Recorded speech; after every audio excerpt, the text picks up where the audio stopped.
Have you heard of the cafe that's in a sauna? No. Why would they have a cafe in a sauna? Because their specialty is steamed mussels. Hungry Squared,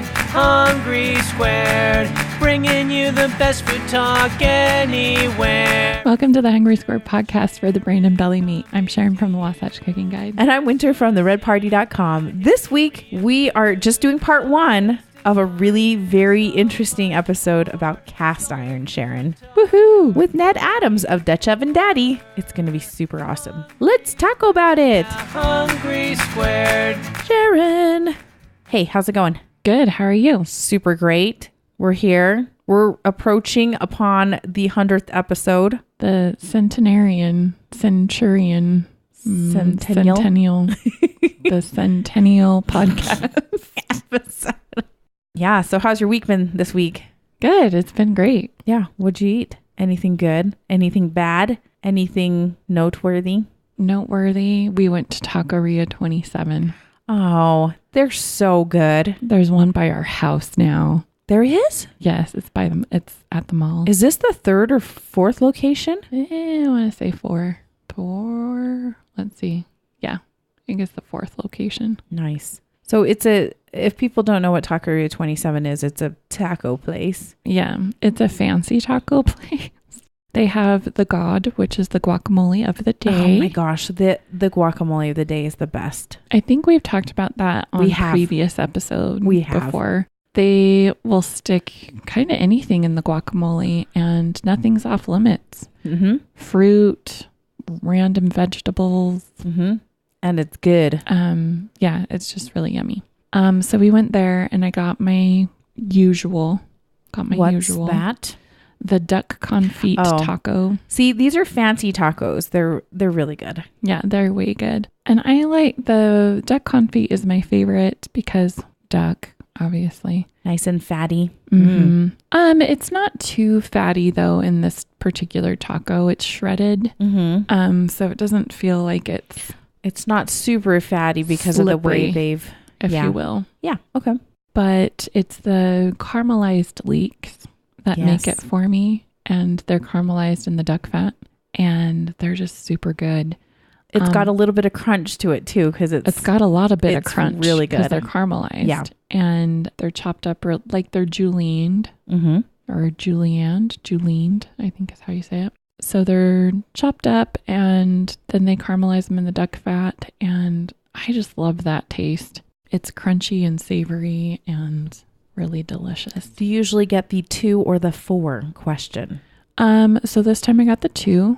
So I 2 tacos versus 4 tacos. Sorry, people. Well, yeah, because that's how they sell their tacos. They're in 2s or 4s. And we went right after we recorded actually with Ned. We went to Taqueria 27 and we kind of missed lunch that day. I had a late breakfast and then I didn't eat anything. And so I had 4 tacos, but I got 2 different tacos for my other 2. Gotcha. Okay. So yeah, it was delicious though. It is delicious. If you are ever in Utah, you do need to check out Taqueria 27. It is very tasty and the atmosphere is kind of fun and just relaxed. It's kind of a little bit more upscale. So if you want to sit down and have some good tacos, and Lee loves the mole there. Like loves the mole. Like he doesn't get anything else, honestly. Oh, interesting. Because I think it's good, but it's not ready guacamole to me. He loves it there. But yeah. So it's good. It's a good place. Yeah, we love it. What did you eat this week, Winter? Well, this week was the first week of the farmer's market. Yay! So I think most of you know that Lee, my husband, has a little food stand and he does bubble waffles. And it's called Bee's Knees Waffles. So the cool thing I really think about the whole farmer's market scene is that you become really good friends with the other vendors. That's just what happens. Mm-hmm. And so I happened to, Lucy and I came and visited Lee kind of after, we were planning on just getting some dinner there and hanging out with him and seeing how he was doing. And he did really well, had a lot of fun. It was well set up. So if you ever happen to be in the Bountiful area, we'd love to have you stop by. We do, these bubble waffles with different dips and stuff. But I saw, I was a little surprised actually because I saw Romina Rasmussen there of Le Madeleine Bakery. Oh, yeah. She's just walking around and I was like, is that who I think it is? And the reason why she was kind of on the brain or in the forefront of my head is that I took a croissant class from her this last week. And so it was just like, oh, wait, maybe I'm just seeing things. But she was there because I was like, I think she lives in Salt Lake. So I was like, what is she doing in Bountiful? It's not that far away, but I was a little surprised. But she came up and talked to me and she's like, hey, Winter, and how's the croissant? How did the croissants go? And they were delicious. Yeah, she sent some stuff home with us so we could make them. But I was like, so what are you doing here? Like, why are you at the Bountiful Farmers Market? Because it's kind of a smaller farmers market in comparison to, say, the Salt Lake Farmers Market, which is huge and quite an event, actually. So she was there actually as to support a food stand that was there called the Flourish Bakery, and she herself is obviously a baker, and she's on the board of this Flourish Bakery. Well, let me just back up a little. The Flourish Bakery is helping people who have been incarcerated and they're trying to rehabilitate. Yeah. And so they teach them professional baking skills and how to open a business and how to run a business and that type of thing through this program. And I thought that was really cool. So she's on the board of that particular organization. She'd be great at that too. I know she would. And they get taught these. I'm like, I want to get taught. Okay, I'm not incarcerated, but I just think it's so. Yeah, like they're learning some invaluable skills, especially if she's on the board. Le Madeleine Bakery is in downtown Salt Lake, and it's been featured a few times on the Food Network. Oh, yeah. As places to come and see and try. And I just want to throw it out there. She's kind of like, she's pretty good buds with David Leibowitz, who. Oh, yeah. Yeah, he's a pastry chef that lives in France. And I mean, it's just, we heard her tell the story about how they met and that type of thing via Twitter, actually. So it was really cool to hear that. And then I was like, so we went up there. I was like, well, I'm going to go and support because the interns that are in this program get taught. They make the baked goods beforehand. They package them all up and it's really pretty branding and everything. And then they buy people buy stuff at the markets and such. So it just so happened that they got into the Bountiful Farmers Market as well. So she was there to support. So we went up and chatted with them. I got one of their coffee cakes. Yum. I'm just saying, super good. Now, if you don't like coffee cakes with raisins in them, if you don't like raisins in baked goods, I was a little surprised. Sharon's giving me a look. I sure don't. I was a little surprised at how good it was in there. Cause you're super skeptical, but I liked it. And then I also got these falafel crackers, and anybody that makes homemade crackers is like, good job. Cause it takes, yeah. Do you know what I'm saying? Like it's a process. It's a little bit of a process. Usually have to double bake them. Yeah. Cause you want them crispy and crunchy, and they did a really good job. I want to try the rosemary ones that they had next time. But my father-in-law was there too. So he came with me and with Lucy, and he bought these little shortbread cookies that were lemon, and there was some sort of spice in them, but they were amazing. Like, I know I'm going to get those next time because they were so dang good. So if you guys get a chance to check out the Flourish Bakery, and I'll put a link in the show notes because they're actually doing kind of a Kickstarter fundraiser type thing because they want to build a storefront so that there's options for people to be able to train and teach there. And I thought that was really cool. I think we're probably going to donate as well. So feel free to donate. Let's support a cool cause. I think it's awesome. And they make some good stuff too. That's so great. Yeah. Rehabilitation for incarcerated individuals is super important. Yeah. As we have a super high rate in our country of incarceration. So it's just a good way to give them skills. Mm-hmm. And because people will not touch them with a 10-foot pole. Yeah. And so which is terrible. Yeah. Wrong. Right. There's so many wrong things about all of that. But so if you want to support something cool and fun, I will put a link in the show notes for that.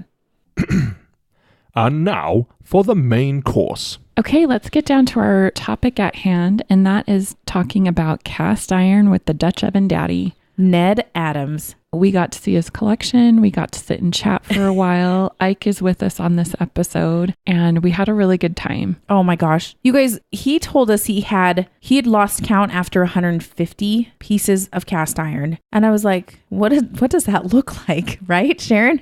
It looks like an industrial shelf full of cast iron. It's awesome. It's pretty amazing. And how many we got pounds? Some fun pictures. Yeah, we'll put some links up in the show. We talk about it in the episode. So we're super excited. This is going to be a first parter to a two-parter because we talked about a ton of stuff. We talked about some of the history, different companies. We talk about seasoning. We talk about restoring pans very specifically on how he's done it, some different options that there are out there.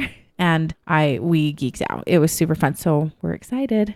Hi, everyone. We're here with Ned Adams from Dutch Oven Daddy. He is one of the administrators of the cast iron community on Facebook, and he is a collector of all things cast iron. He has a blog called Dutch Oven Daddy where he's been blogging for about 4 years. Ned, what sparked your interest in cast iron in general? Yeah, so I never thought I would actually get into this. My mother-in-law gave me a skillet, and I thought I would use it as a weapon, but probably better not. A la tangled.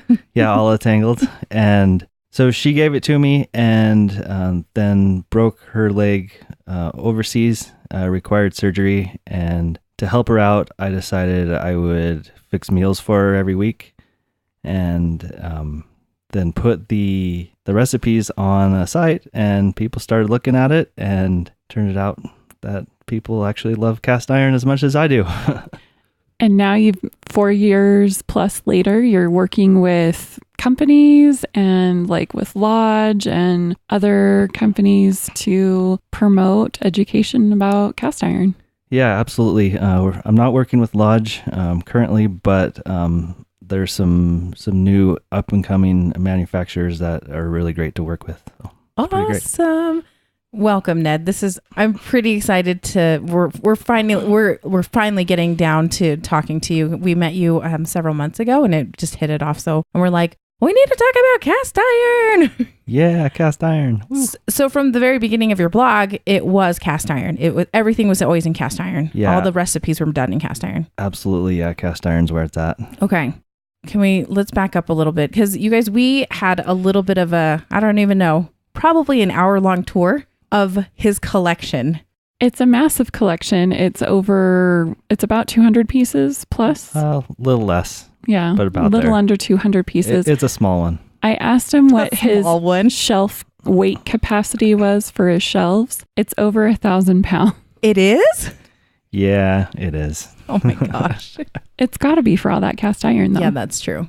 You've been collecting for quite some time now, it seems like. Yeah, I didn't actually start collecting until I really got into the cooking part of it. Then the collecting kind of came naturally. Wanted some older pieces, and turned out, that I love that just as much as cooking in it. So awesome. Okay, can we back up then? Because Sharon and Ike, and by the way, everybody, Ike's here too. And hello. I really wanted him to be here because they geek out on cast iron. I, on the other hand, have one piece of cast iron and I'm probably going to get shamed for that, but I wanted them to be here. They know a ton about the history. It seems like everybody here knows a lot about the history of cast iron, but these pieces are can be over 100 years old easily. Is that right? Oh yeah, absolutely. They can last generations upon generations. Okay, so how is cast iron made? Let's just talk about that, and then we can talk about different manufacturers and some of the history. Yeah, so a couple months ago, I got the opportunity to head to the Lodge facility in South Pittsburgh, Tennessee, and as part of the Cornbread Festival. And it was really great to actually see the foundry and how it's made. It's a beautiful sight. They pump out, 25,000 pieces a day in that 3rd Street foundry, and they do a great job. It's impressive. So how are they pumping those out? How does that manufacturing process look like today? Yeah. So what they do is they actually combine several different pieces of iron together, melt them, and pour them into molds. And then it goes across the line, and they have different processes of cleaning it and making sure the bumps are off, the major bumps. And from there, they have the seasoning round where they put a layer of pre-seasoning on it. And then from there, they ship it out or box it. So box and ship. That sounds really super simple, but I'm sure it's not.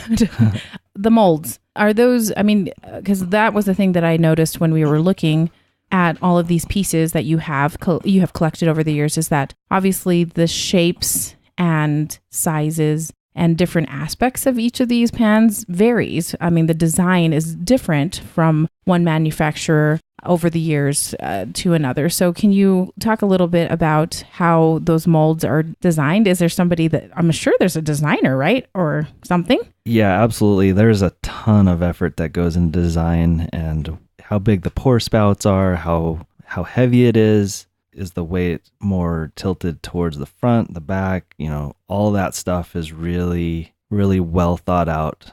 What are the handles going to look like? How do you overall everything look like? Is it going to, have a shiny surface on the inside? Is it going to be rough? All those things come into play. Okay, so talking about a shiny surface. So I noticed like with the modern cast iron, you could say it's modern cast iron today. It's kind of it's a pebbled surface almost. It's not like, it's a little rough. Yeah, it's not entirely rough. I mean, but it's a little bit rough. It's not smooth. And then I've seen some old pieces like in your collection, and they almost have a polished look to them where they feel incredibly smooth. And sometimes there's like concentric circles on them. Can you talk a little bit more about that? Sure, yeah. The polishing actually is done by machine. Before that, they actually did it by hand, so it's not, you don't see that as much, I guess. And we're talking like with sandpaper or something of that nature? Yeah, it's not sandpaper. They actually had a machine that specifically did it. I don't believe it's called the Dissa machine. I'm not 100% sure, so I'd have to look that up, but there was definitely a machine that would smooth that out. And when they had to do it by hand, it just took a lot longer. So do you know why they've stopped doing that today? Yeah, so from what I've heard, it's quite an expensive process, and they just do not do that anymore. When we were on the tour for Lodge, they actually said they no longer have those machines. So I think it was just very expensive. But we've got manufacturers today, though, small manufacturers that are doing that. Is that right? Yeah, that's correct.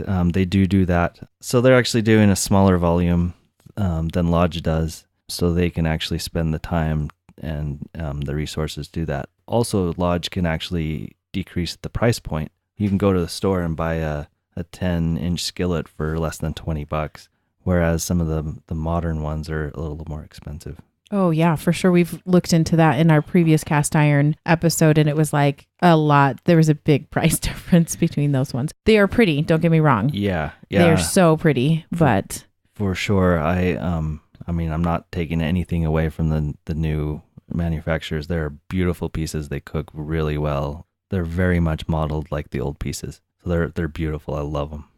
Talking about the manufacturing process. So what are they pouring this melted cast iron into? What are the molds made out of? Do you know? Is it steel, or is it something that'll hold up to that high heat? Yeah, I believe they're steel. I don't know exactly the metal. I think it goes through a couple processes, but I believe they're steel or a high a metal that's not gonna melt. That is really cool. I didn't think that they were steel or a metal. That doesn't make any, I mean, of course that makes sense, but I don't know why I didn't think that they were. Yeah, I have no idea either, and that's why I was asking, because to me it's going to have to be, it's just everything has its own personal melting point, so it's a matter of what they can pour that iron into. Exactly. Right. Well, and it's pretty cool because cast iron's actually made of 3 different things. They actually get pig iron. So Lodge, from what I understand, uses old cast iron that actually didn't meet the QA process. So they melt some of that down, and then also some scrap steel. So those 3 things melt together and make your Lodge skillet. Really? Yeah, it's pretty awesome. So what's pig iron? It's just like iron found in, natural environments, from what I understand. So I have several pieces that my father had that are very old. I found a couple of them that are going back pretty early 1900s, specifically some Griswolds. Can you go over a couple of the older brands and how you figure out what you have and to speak to that? Yeah, absolutely. So as you mentioned, there's Griswold. There's also Wagnerware and also BSR. So those were 3 major ones. There was also one in Chicago called CHF, Chicago Hardware Foundry.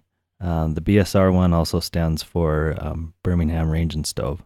So those are some of the major players back in the day. And what are some of their unique marks to them? And how do you tell, like, if you are thrifting or going through some of stuff that like your parents or grandparents have kind of passed down to you, how can you tell what you've got? Yeah.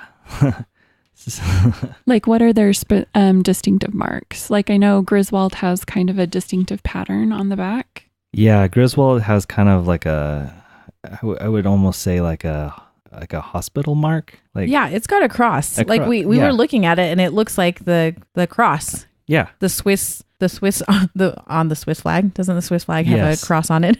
Yeah, it is, exactly. It looks just like. And then it has Griswold written on the kind of that horizontal portion of it. Right, that's correct. And depending on what you have, there's the writing style will be different. Sometimes it'll be slanted, sometimes it's just non-italicized. Also, there's like a small logo, there's big logos, all that good stuff.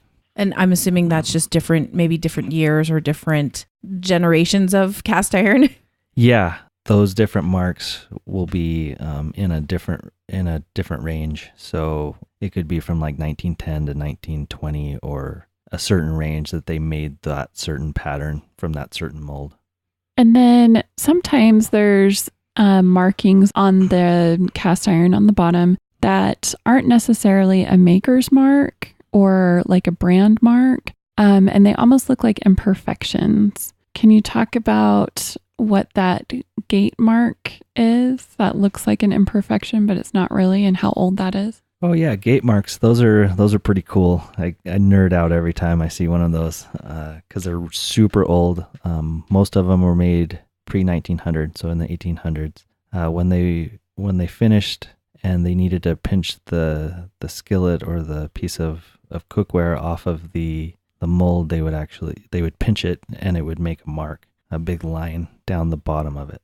And it's called a gate mark. Gate mark, GATE mark. Yeah. And I've never seen that before. It was surprising to me. Do you guys have a piece that has any sort of gate marks? To the best of my knowledge, no, I haven't seen one. I don't think I have anything that old. I think 1910, 1920 might be the earliest I have anything. Gotcha. So the gate marks, how old are those? Those are pre-1900. Excuse me. Yeah. Well, how old do you think they are? Yeah, pre-1900, late 1800s, probably 1880, 1890, something like that. That's cool. I just thought that imperfection was rather fascinating because you need to get it out of the mold somehow. So the gate mark's not necessarily an imperfection. It's more just kind of like almost like a maker's mark, but that's just how they got it out of the molds. Yeah, it was more, that's how they could manufacture it. That was the best technology they had at the time. So that's what you got. The cool thing about it is they used less iron in the mold, so it's thinner and it weighs way less. It's really cool. Like, those are super fun to cook in, like super fun. So those ones would obviously heat up probably a little quicker, but still have the heat capacity of a cast iron, any other cast iron pan. Yeah, absolutely. You'll want to, with any cast iron, you're going to heat it up slow. It's going to take some time, but once it does, that's going to stay hot. You're good to go. Yeah, you're good to go, yo. I really want to just emphasize, you guys, it really, holding one of those pans versus kind of maybe a modern day pan there's a huge weight difference. I was surprised. Yeah, you'll see probably several pounds. I would say the gate mark that you held was probably a couple pounds, and the modern ones are probably 5, 6, maybe 7 pounds. I mean, that's a huge difference. Okay, and then circling back to Sharon's one of her questions. So you talked about Griswold. Wagner, what does that one look like? Yeah, so Wagner will have a logo on the top. Well, I guess the top third in the center. It's kind of, they have different marks, and some of the older stuff will have, less marking, but the Sydney O mark will be kind of on the top, and there'll be like a number, a manufacturing number towards the bottom. One of the things I like about the Wagner ware's design is that the W is kind of big, and it's the same W for the Wagner and for the ware on the bottom part of that. Yeah, they've done a really cool job with that. I agree. Just seeing the work that they've done in that old style, like the traditionally old cast iron, is really cool because the technology, 80, 100 years ago, like I mentioned earlier, is a lot different. And that's really cool to me. I will post some pictures in the show notes, by the way, everybody. So feel free to go to the show notes at Hungry Squared because I want to show like the gate mark because that's really cool. And then what I just mentioned, the Wagner with the big W. It's really pretty, I think. So something cool about the cast iron pieces that you have is it seems like you've got a huge wide variety. I mean, you are a collector and things like that, but I noticed that you've got the camp ovens, right, with the legs. And then you've got some others that could be hung on a tripod, things like that. So can we kind of talk about the different uses for the pieces that kind of are out there that people are collecting or that people are just, buying modern? Yeah, so that opens up a whole new world to me. Like, I sound like I'm maybe on a Disney show, but camp ovens that's really where I started. That's what I would make most of the food in that I did for my mother-in-law. There's generally 3 legs on the bottom, as you mentioned, the legs. That's so you can actually use charcoal, and on the top and the bottom. The lids are, I would say, was that concave? Concave? Is that they've got like a lip on them. Lip, yeah. In fact, there's a cool piece of history with the lip. I believe it was Paul Revere that actually invented that lip. He's credited with the lip on the Dutch oven. He was a metal worker. Really? Yeah. So I learned that when I was in Boston last year. I thought that was really, really, really cool. That's a good idea to have the lip because you don't want that thing to slide off and smash your toe. Well, the lip, though, is holding those coals on top. So they're That's not true. falling off. So the lip on the top and, that makes more sense, actually. Yeah, the lip on the top, yeah, like Sharon said, it holds the charcoal in, as opposed to Dutch oven that does not have legs. That lid will be convex. There we go. I'm trying to remember all of the science things that I learned when I was in school. Yeah, and those are more kind of like a self-basting, right? Yeah. Those convex, they kind of like pop up just a little bit. Right. A lot of times they would use those for like bean pots, like make beans and stuff in it, and they would allow moisture to come back into the dish. Yeah. So I have a few of those at home. And so we would used to hang them on a tripod over the fire. And that was for us, for like the bean pot, you'd put a stew or something like that in to cook that way. Is that still pretty common? Yeah, that's actually used quite a bit. You'll actually see that in the cast iron community a lot. They do that, especially during the summer seasons or the outdoor season, as I call it. It's really cool to see that. I mean, it's really like off the grid, really cool cooking. Like that's what I really love about getting out with the camp ovens and the tripods and the charcoal. It's like, oh yeah, if we ever have a zombie apocalypse and we have no electricity and all that stuff, then we're good to go. We can eat. That's funny. It's totally true. I mean, we need to be able to sustain ourselves, right? So do you ever do that kind of cooking like with tripods or anything like that? I think I've used a tripod once or twice, not very often. It's mostly just in the camp oven. I really love that. I mean, if you're going to go camping and you're going to have to sleep on the ground and rough it, per se, you want to have good food, don't you? I mean, yes. Really. Yes, that's the point, right? Yeah. So there you have it. I mean, that's why I do it.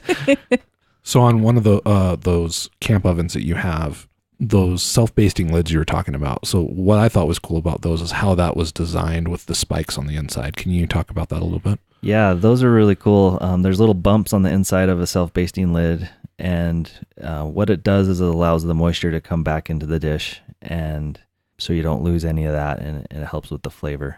It's a really, really great idea. I mean, it was a super smart design. I didn't know that. That's cool.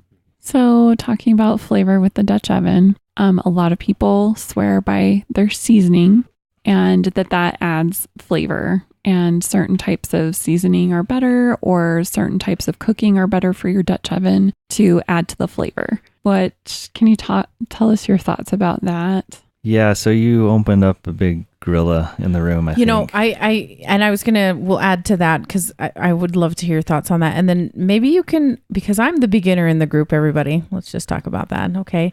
And then, so maybe we can talk about seasoning and what that actually does to your pan. And then maybe some thoughts on what to use, how to do it, just a brief overview. So flavoring and Dutch oven cooking with cast iron.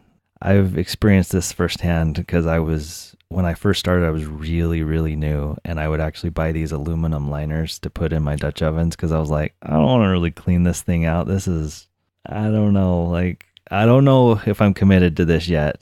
And I made lasagna in it with the liner, and I was like, oh, that was pretty good. Like, you know, I mean, that's a pretty great camp thing, right? Like, you don't really get that, right?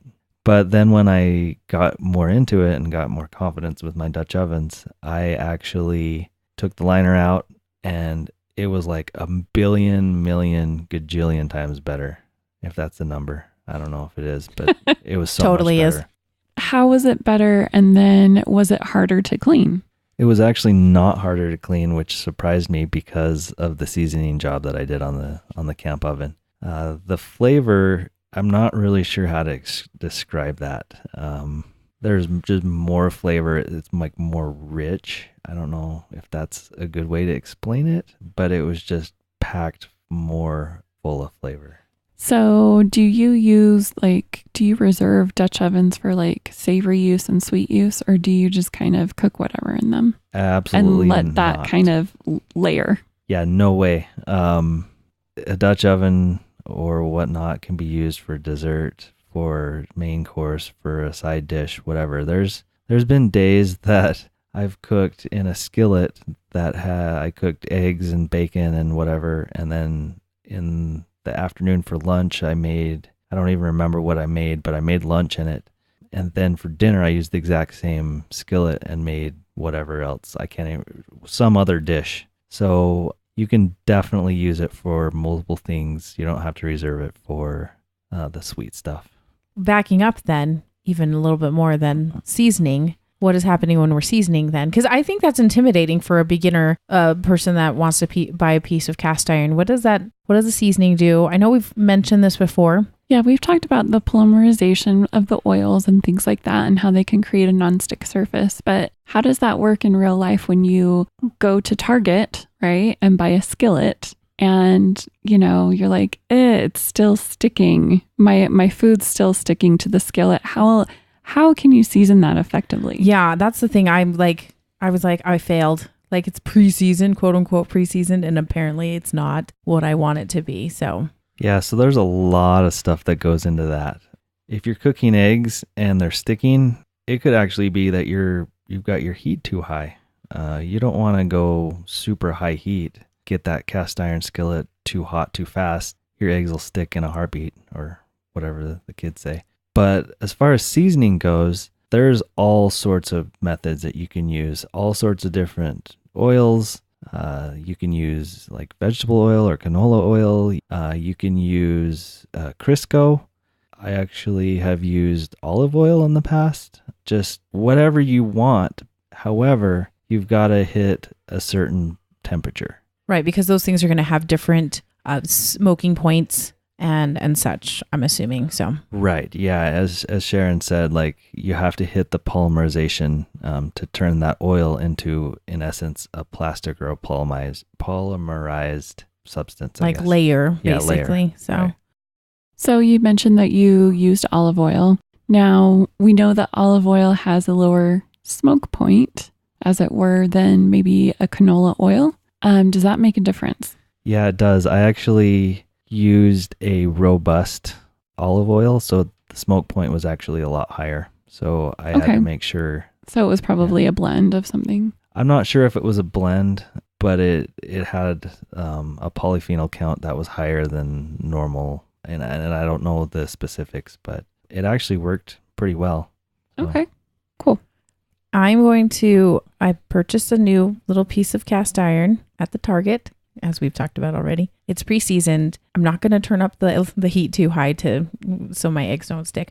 But am I supposed to season it again? And if I am, how many layers is that a thing? Like I do certain layers, and like when can I use it and feel like I'm going to get a pretty good nonstick surface? So my rule of thumb, and this is kind of redundant, but anytime your food sticks, you need more seasoning. So okay, don't get discouraged when you go out and buy a pan from Target or Walmart or wherever you buy it from, because it might not stick, but it might. So it's just depending on what you're cooking with. Like if you're doing eggs, then you want to either put some butter in the pan before you do it, or some olive oil, or, however, you want to do that health-wise or whatever. It just all depends on what you're cooking. When you season a pan though, I actually go 3 to 5 layers of seasoning, depending on, I don't know, I get nerdy because I want it. Let's hear it. Yeah. I want it to look really good. And when you say look really good, so I'm assuming a 5 seasoning process. What does that look? How does that look? Yeah, it's going to look super black. Okay. So cast iron before it's seasoned actually looks gray. I don't know if everybody knows that, but it's gray. It's not black. Like the seasoning process actually turns the cast iron black, which is cool. So then I don't see any gray pans in your collection. So how many layers do you typically season? And then what's your optimal look for your preferred pans? Sure. So it's going to depend. I'm going to leave it generic there. Different iron is going to look differently depending on the composition of the iron. Sometimes iron will actually be more black with less rounds. Like for example, like Griswold blackens up really fast. So I generally do probably 3 on there. But for others, I'll do 5 just because it looks really good. I'm just nerdy. Sorry. Oh, that's awesome. You know what you like. There you go. So when you're seasoning, how much oil are you using? Can you kind of tell us that process? Yeah, so you're actually not putting a lot of oil in it. That's one thing. If you drench it in oil or drown it in oil, it's actually going to get really sticky and it's not going to polymerize. That's totally what's happened to me. Okay, so very thin layer. Can you describe how you would do that? How you would apply that thin layer? And am I talking inside and outside? We're doing everything, right? Absolutely, inside and out, because you don't want it to rust. Rust is going to be when bare metal is oxidized, and it's gonna look bad. So you've got to do inside and out because you don't want to eat rust. That's disgusting. No. Small layer of oil, depending on what you're using. Rub it all over the pan, inside and out, as we said, and then I take a rag that doesn't have any oil or anything on it, and I wipe it down as much as I can until it looks gray. Well, not gray, but it doesn't look shiny. Which is really surprising to me. So it's like you're wiping the oil. So you're putting about a teaspoon of oil, look like, because we watched you earlier, maybe a teaspoon, if even that much, of oil on either side. And then you wiped it out till it was dry and it kind of had a matte finish. And so to me, that seemed like you were wiping the oil out. Right. I'm wiping it out, but I'm not. Like, there's no possible way I can wipe all of that oil out. Like, I could be wiping for days and I still wouldn't get it all out. It's just part of the metal. Like, it's just not possible. Yeah, it's going to absorb. I mean, it's going to pull down some into the surface. And that was what I was a little surprised about when we were doing that. I'm like, oh, I've been a little heavy-handed with the oil and let it just sit there. So yeah, and don't feel bad about that, because everybody does that. I did that when I first started. I was like, oh yeah, more oil, that's gonna make it better, and it just made it all sticky and gross, and it didn't work. Don't give up. It can be done. And then how long are we putting in? Oh, I guess we need to talk time and temperature. Those obviously are going to be dependent, I suspect, on the oil or whatever we use to season it. Absolutely. You want to make sure that the smoke point, or you go over the smoke point. For example, Crisco, you would want to do it at 500 degrees. Pretty high heat to polymerize that oil. 500 degrees for 1 hour. Other oils, obviously different temperature. I generally try to stick to 1 hour just because I don't want my oven running super long, especially in the summer. But there's some other oils that will use longer time. Do you have a really handy dandy nifty guide by any chance?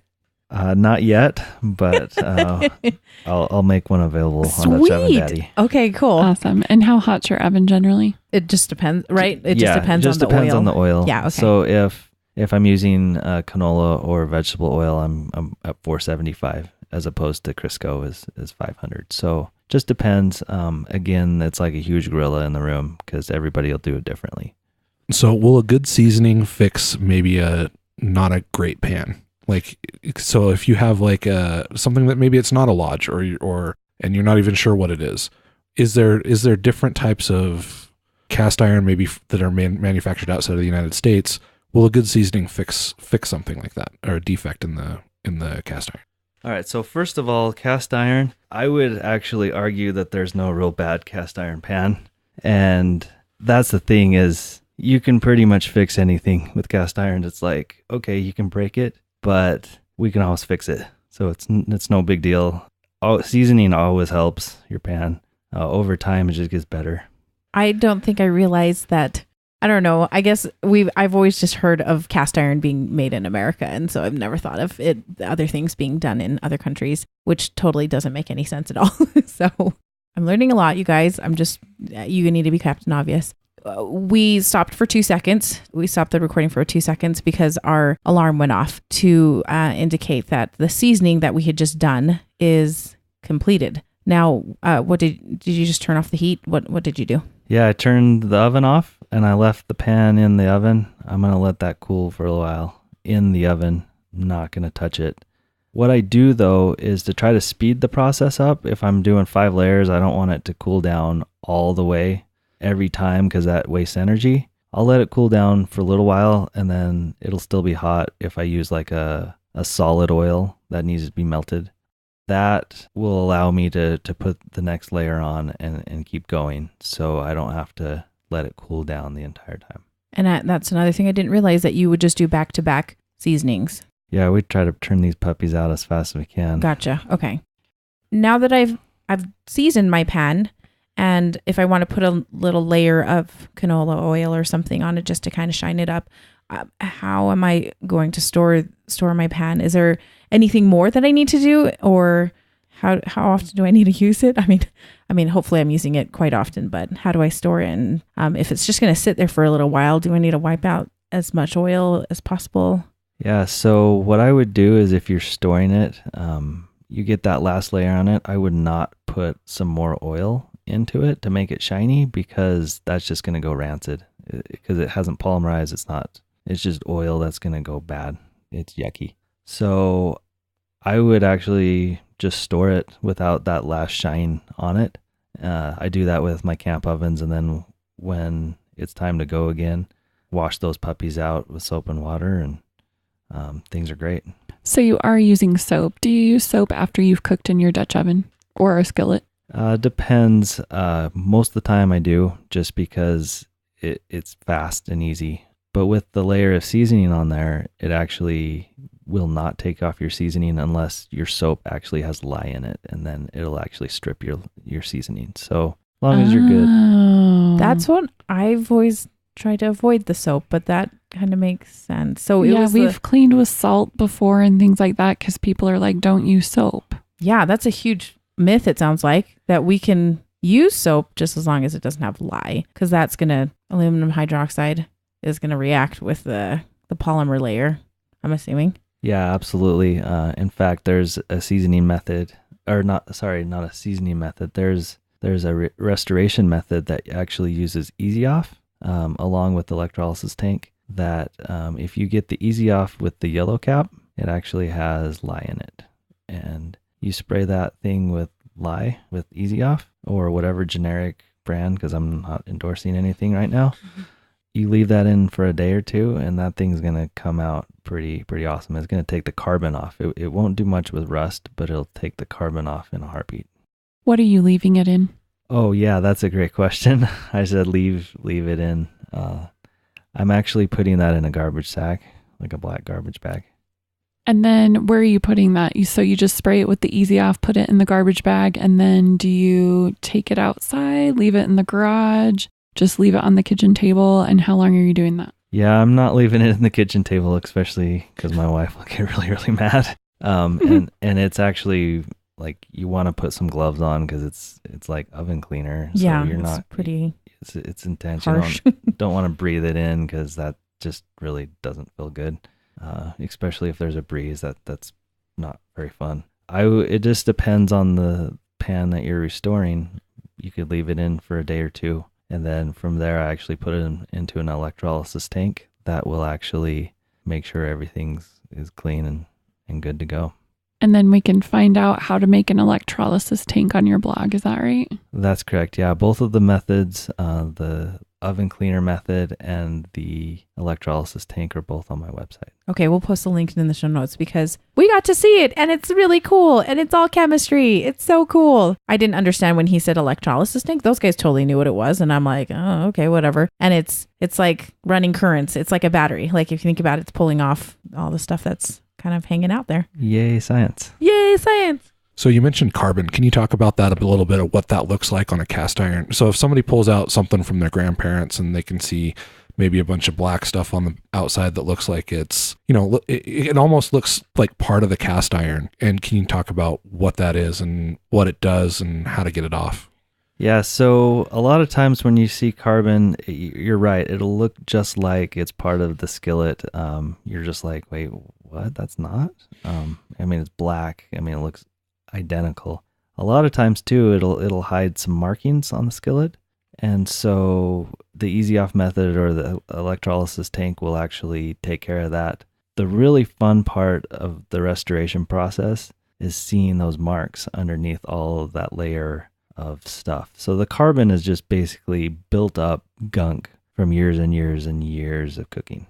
It's just baked on food, basically. Yeah, and years of cooking. That's gross. Yeah, I don't think I realize. Ugh. Okay, because there's carbon buildup and then there's just the rust as well.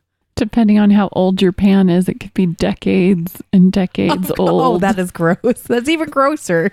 It's a beautiful thing when you restore it, though. It's so cool. Like just restoring a pan from 100 years old, like it's brand new out of the store, is just really satisfying. Like that sounds really nerdy, but it's really cool. So if I did have a piece that was quite old, rusted over, had carbon, definitely could tell there was junk built up on it, and I wanted to do maybe say the Easy Off method, because that kind of seems like that could be doable, because I'm like, I don't want to make an electrolysis tank. Like if I'm not going to do invest in lots of pieces of cast iron, is that the route you would probably recommend to people, is just go that route and then go from there? Yeah, if you have carbon, for sure. Easy Off is definitely the best method. Do not forget the yellow cap, because the blue cap doesn't have lye and it's not going to work nearly as well. So make sure it's Easy Off, yellow cap. Go from there.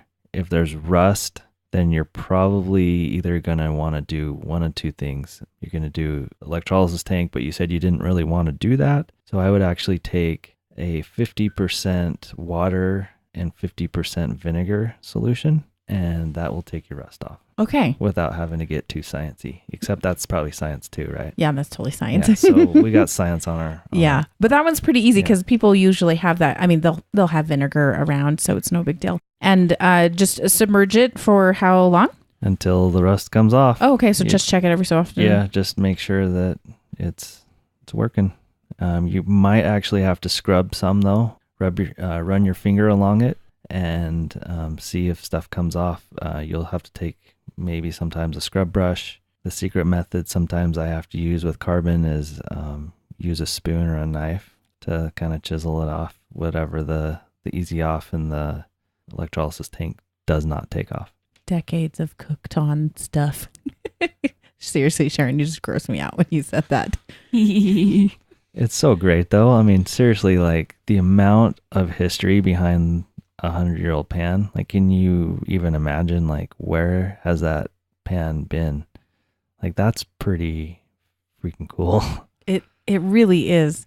I mean, I just think of Ike because his dad had these pieces, right? And were they handed down even from, I just don't know how old you think some of these ones are. Some of them, I'm not 100% sure because I can't ask him now. But like, there's a couple that I think, especially skillets, that were his mom's that he used to cook with. No way. So I do believe that some of those are pretty old, and they used them for years. My mom used one, to cook her breakfast in every morning for years and years. And that one had a lot of carbon on the outside, but the inside was still perfect, pristine. Yeah. So they're very durable and Ned's exactly right. You never know how long somebody's had that, where it's come from, what it's cooked over the years and how many people it's fed. It's pretty cool. Yeah. That's so awesome. Absolutely. Part of the tour that you guys had today with the cast iron, I have that chicken fryer, and that was so super cool to be able to restore. It was my mother-in-law's grandparents. They used it when they went out sheep herding. And I mean, that's pretty cool history to have behind a piece of cast iron. I mean, you don't really get that from a Teflon pan. Nope, you don't. Really quickly describe the chicken fryer, because I really liked the design of that. Yeah, that one's really cool. It's a Griswold, small logo. And I think you have some pictures, so you can post that. Yeah. But it's really cool. There's a top and a bottom, and the top attaches to the bottom. And when you lift the lid up, it'll actually hold on there, and it kind of just stays. It's really, really cool. Yeah, it's got a notch, a little part that sticks out on the top, and then a notch, a place to kind of hang that pan. Yeah, I liked that it lifted to exactly 90 degrees, and you can even lift the lid out and use that as a skillet if you wanted to. Yeah, I think sometimes it's referred to as a combo cooker. They actually, I believe Lodge makes those currently. You can get those at, wherever, Target or whatever. The Target is apparently Target's the store of the day. Apparently. But yeah, it's actually a pretty great setup. I mean, that type of setup would be a really great thing to give somebody going to college. They can cook on that. They can everything they need to. So do you have a dream piece for your collection, something you don't have that you really want? Oh, come on. That's a tough question, I think. Yeah, I'm going to have to think about that one. That is a great question. What are you currently collecting that you're looking for? So right now, I'm actually in the process of getting a 3-notch Lodge set, which is an older set. It's probably about the 50s or 60s. So as a set, I guess I should explain that. There's different size skillets, and they number them.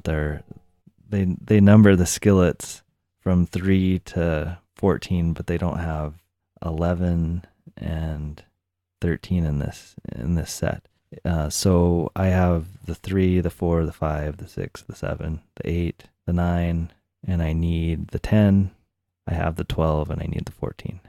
So that's really cool. It almost makes me feel like I'm a little kid collecting baseball cards again. Yeah, but it's cast iron. Right. It's like, yeah, I have the complete set of like the Oakland A's 1989. There's a Jose Canseco. That's so freaking cool. Like, I thought I was like the coolest kid. Now I'm the coolest kid with cast iron, apparently. But collecting sets are actually really, really fun as far as the collector thing. Like, it would be really cool to do like a Wagner Sydney-O set. That'd be really cool. Some of those are really hard to find. A lot of those aren't as common. The number 8 skillet, number 7 were fairly common back in the day, even the 9. So sometimes when you get into these sets, like the number 4, the number 10s and 11s are bigger, and so they're harder to find, or they're more expensive, a lot more expensive. You guys have a collection, don't you? Ike and Sharon. We still need to figure out exactly what we have. Oh, okay. I would actually ask you a question. You have more than one piece of cast iron. Is that correct? Yeah. So we have several skillets and a few of those, like those bean pots that you were talking about, and 3 or 4 Dutch ovens. So we have maybe a total of 20 pieces. Sounds like you have a collection to me. That sounds like a collection. Yeah, we have a tea kettle, a teapot. And we've got cast iron tea. What? Yeah, really? We need to know how to restore that because it's rusty. And like we have some tripods too. Sweet. I know, that's so cool. Yeah, we're geeking out pretty good here. I know, you guys are. Yeah, what's funny about those tripods is they sell. I've seen some for sale now, and they're actually quite light. And they're like, oh, you can bring those. But these tripods that I have they're old and they are completely solid cast iron, and they are so heavy. I'd only want to put them up in my backyard. I really wouldn't want to take them very far. I was going to say it's a car camping situation more than backpacking. When we were moving, I thought they were rebar. Oh my gosh. That's totally awesome. Okay, well.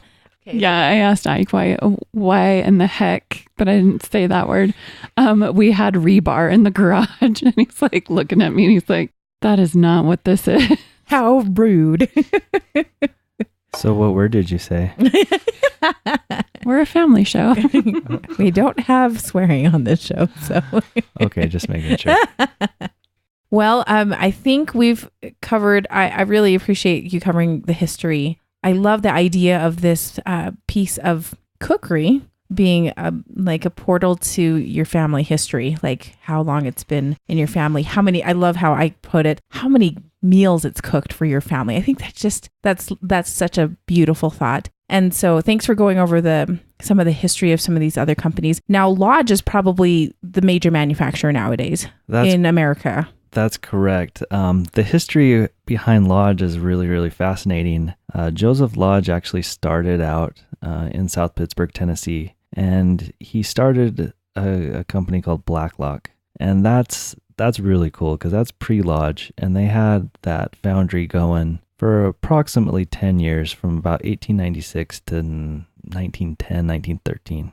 I can't remember the exact date, but it burned down. And when they built a new one, it became Lodge after the family name.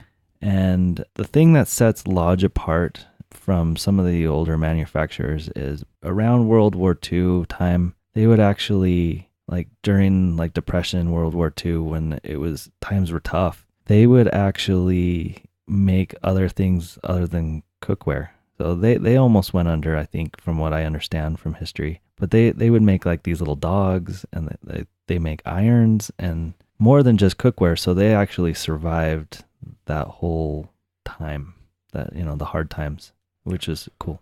I've actually seen, I don't remember who had this, but a friend of our family's had some old Lodge garden gnomes. It was pretty cool. What? No way. How tall were they? They're garden gnome size. Like They just look like little creepy cast iron garden gnomes. Oh my gosh. With the paint all faded. I totally love that. That is so cool.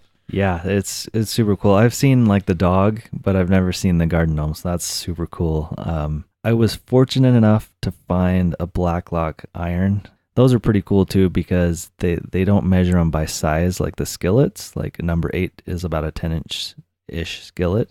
The irons were actually measured by weight. So as far as I understand, the number on the iron matches up with how much it weighed. So if it was a number 7 iron, it actually weighed 7 pounds. So you would get a heavier iron for a little harder to iron fabrics or something? I'm not 100% sure how that worked, but they definitely did smaller sizes. I know, I believe they had like a number 5 and 4, but I haven't really gotten into that stage of my collecting yet, but I'm sure it'll happen. Just going for cookware right now, so.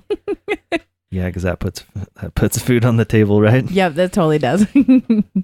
Okay, Ned, obviously, I've heard some myths. I think they're myths, and maybe we'll clarify some of these things. I feel like you can damage your cast iron beyond repair. Like we did see a piece that had a crack in it that you had. And then I'm curious about, Sharon mentioned pitting. I've never heard of that before. And then also, I feel like I have probably warped a pan or two in my lifetime. So can you talk about the possibilities of damaging your cast iron? Yeah, so we talked about the safe restoration methods of an e-tank and easy off to restore your cast iron. There's also other methods that aren't safe, starting with fire. So, I mean, that's the most basic thing, right? Fire, right? Man invented fire, whatever. So some people actually put their cast iron into the fire. And then they're like, oh, it's great because it comes out and everything's burnt off of it. Well, it's also red at the time because you can't control the heat of the fire. You don't know what temperature it is. If it gets up past, 800, 900,000 degrees, whatever, it's going to start melting that piece and it's going to look orange and you can't get that orange out and it's going to ruin your piece. So that one is, okay, so definitely do not restore it, quote unquote, restore your pan in just by chucking it into the campfire, is what you're telling me. That is very correct. Okay, don't do that, everybody. And then let's move on to pitting. And I've also kind of, maybe this is a myth about food and cooking, but I've heard acidic foods also could maybe screw up your pan, or maybe is it just the seasoning, or is my thought unfounded? So as you'll see on my website, I've got tons of recipes that have tomato-based sauces, and I have never have a problem with it. So, the only way you could potentially have a problem is if you made like a spaghetti sauce or something acidic and let it sit there for days on days. And that could affect it, but 99% of us are not doing that. So no problem. Just make sure you have a good layer of seasoning and set to cook. Okay. That answers my question. Is there a difference between pitting then? And what is pitting? What is pitting, yeah? Yeah, sometimes you'll see pitting in cooking surfaces. A lot of times what would happen in the old times is the stove that they would cook on would actually produce some sort of sulfur, gas or whatnot. It would basically pit from the sulfur. So I'm not super familiar with that, but some of the old pans you'll actually see some pitting on them. So we really shouldn't have any issues because that was kind of an old-timey cooking. It was a result of the current at that time's ovens and stoves and such. Right. Yeah, you won't see that very often. Every once in a while, like if you buy a factory second from Lodge or any other cast iron company, there'll be some pitting, but that's part of the manufacturing defects. That's not from sulfur. So you don't have to worry about that as much these days.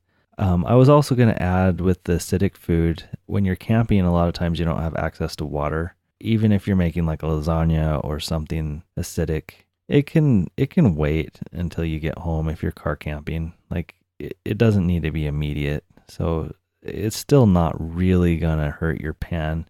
If it starts to look like, maybe stuff's flaking off or your pan's sticking, then just season it again. It's no big deal. Like NBD or whatever, #NBD. Okay. And then lastly, I want to talk about warping the actual iron. And that's probably due to temperature extremes in a short amount of time. Yeah. So a couple things to keep in mind when you're cleaning your cast iron. Say you finish up your beautiful dinner that you've made in this beautiful piece of cast iron and it's hot and you're like, I'm ready to clean this up. And I put cold water into it and then crack. Dang it.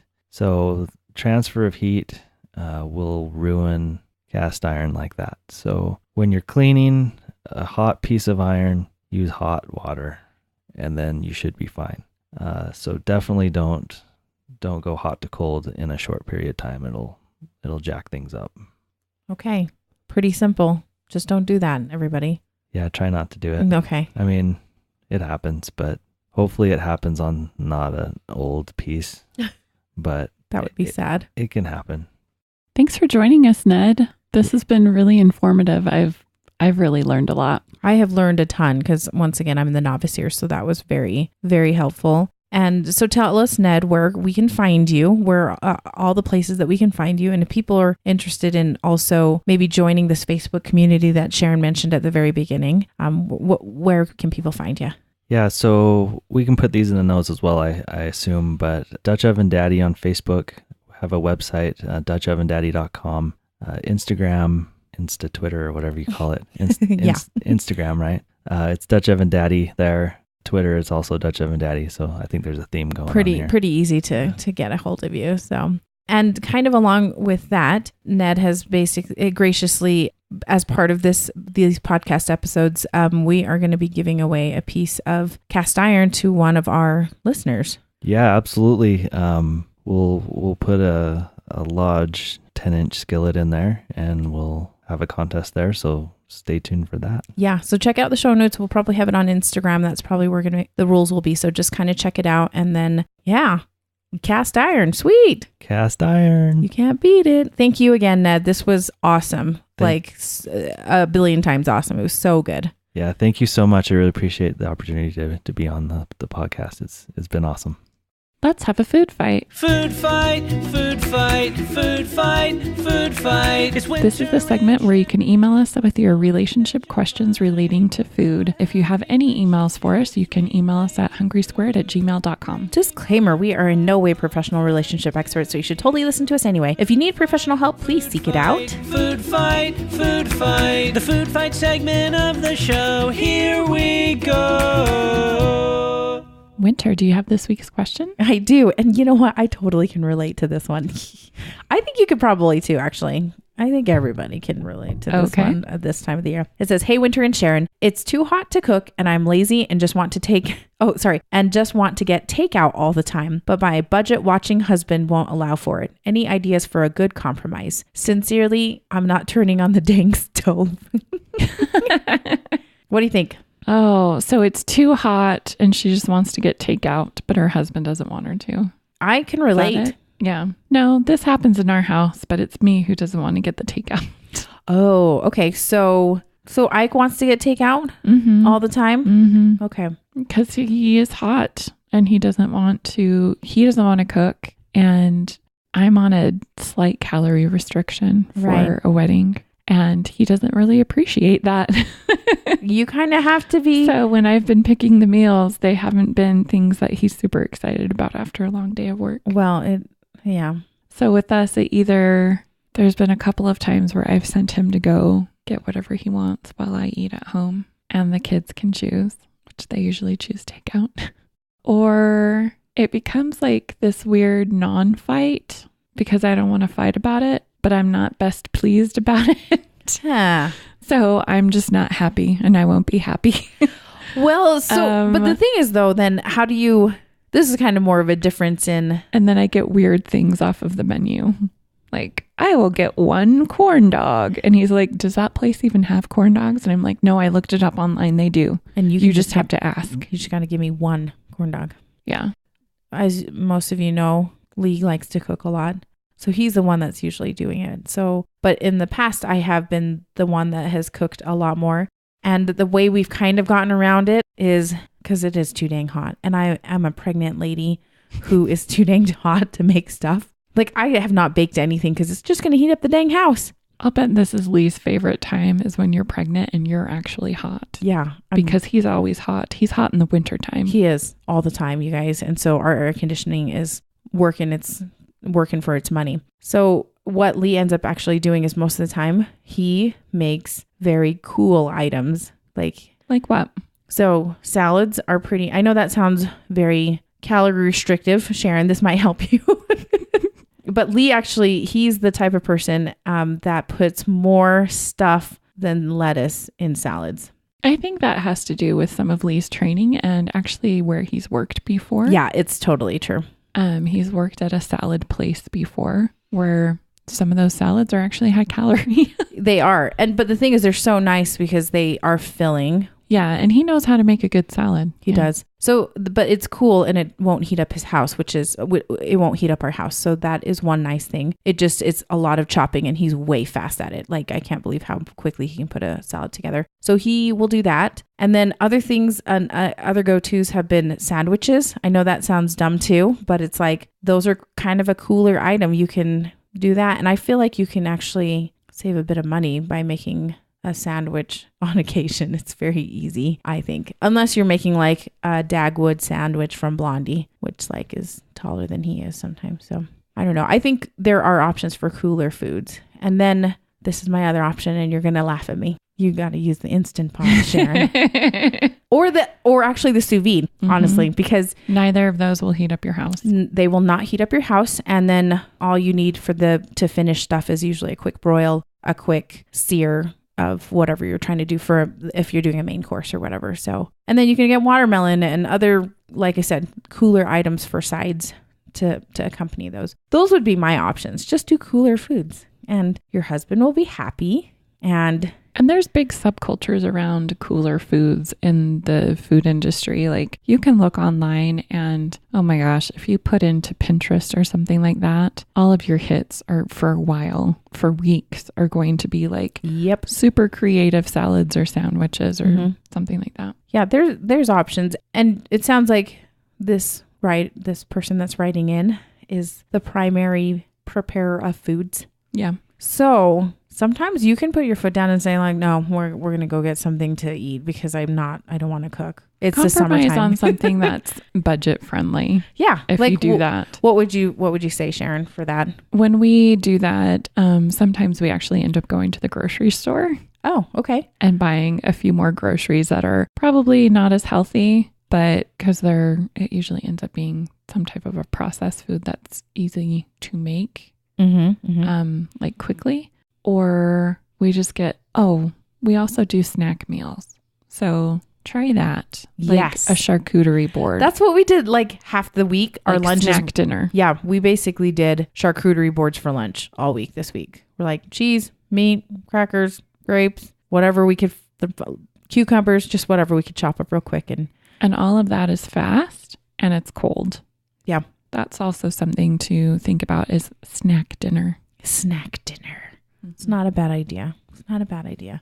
Or go and get like the deli chicken, either the fried chicken or the rotisserie chicken. So it's already cooked. And by the time you get it home, it's not super duper hot. And you don't have to heat up your house over it. And it's only it's less than $10. Oh yeah, easily. Go to Costco. You can get a couple of them for $10.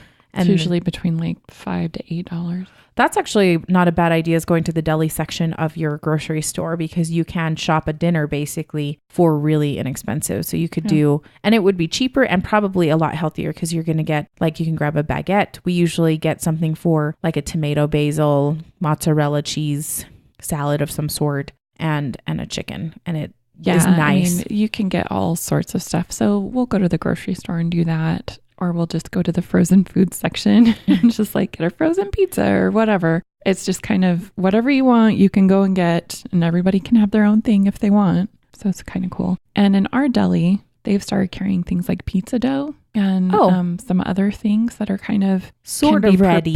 Sort of ready. So we're going to try that this weekend on our big green egg. Nice. So we're cooking outside. Sweet. In the shade. Do you have and that's actually, let's throw that in too, barbecue. Because then the heat's outside. Yep. Where it's hot already. It's hot already and you don't necessarily notice it all that much. And if you're the one who is hot and it's a barbecue or a grill or a smoker or something like that, you can probably talk your husband very easily into just taking care of that for you. Punt that. I'm just saying. I think that's a good idea. Yeah. Because you want to keep your house as cool as possible. Just ply him with a couple of cold drinks and he'll happily do it. I think that's a good idea. Okay. Good luck with that. Stay cool, friend. Thanks for joining us today for our show. You can find us at hungrysquared.com, on Apple Podcasts, on Stitcher, Google Play Music, and Spotify. You guys, 100th episode next time. Are you excited? There are going to be some awesome giveaways. Sweet. Okay, so you do need to hang out with us on Instagram at Hungry Squared, so go follow us there. Also Facebook at Hungry Squared Podcast. If you guys haven't followed us, we do post some fun stuff on there as well as our upcoming giveaways. So just go there, like the page, follow the page. Super easy. So join us next week for our next episode of Food Nerdery. Okay, love you. Bye. Bye. Hungry Squared, yeah, Hungry Squared.